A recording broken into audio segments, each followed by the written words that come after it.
The first thing to remember is that each your problems. The deeper you look, the smaller they will appear. Go on looking at them, and by they will start disappearing. Go on gazing, and suddenly you will find there is emptiness. A beautiful emptiness surrounds you. Nothing to do, nothing to be, because you are already that. Enlightenment is not something to be achieved. It is just to be lived. When I say I achieved enlightenment, I simply mean that I decided to live it. Enough is enough. And since then I've lived it. It is a decision that now you are not interested in creating problems, that's all. It is a decision that now you are finished with all this nonsense of creating problems and finding solutions. The world and the future, socialism, communism, and all that rubbish, you start thinking about it as if the whole world depends on your advice. Then you think, what is going to happen in Israel? What is going to happen in Africa? And you go on advising and you create problems. People become very excited. They cannot sleep because there is some war going on. They become very excited.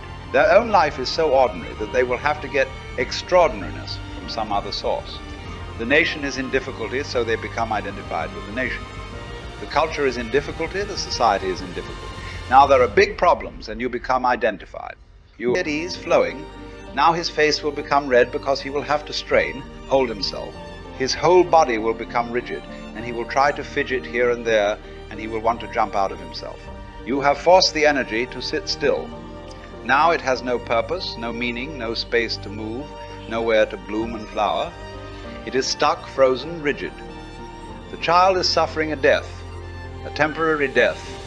Now if you don't allow the child to run again and move around the garden and play, he will start creating problems. He will fantasize. In his mind, he will create problems and start fighting with those problems. He will see a big dog and he will be afraid, or he will see a ghost and he will have to fight and escape from him. Now he is creating problems. The same energy that was just flowing all around a moment before, in all directions, is stuck and becoming sour. If people can dance a little more, sing a little more, be a little crazier, their energy will be flowing more and their problems will by and by disappear. Live, dance, eat, sleep, do things as totally as possible. And remember again and again, whenever you catch yourself creating any problem, slip out of it. Immediately, once you get into the problem, then a solution will be needed. And even if you find a solution, out of that solution, 1,001 problems will arise again. Once you miss the first step, you are in the trap. Whenever you see that now you are slipping into a problem, catch hold of yourself. Run, jump, dance, but don't get into the problem. Do something immediately so that the energy that was creating the problems becomes fluid, unfrozen, melts, goes back to the cosmos.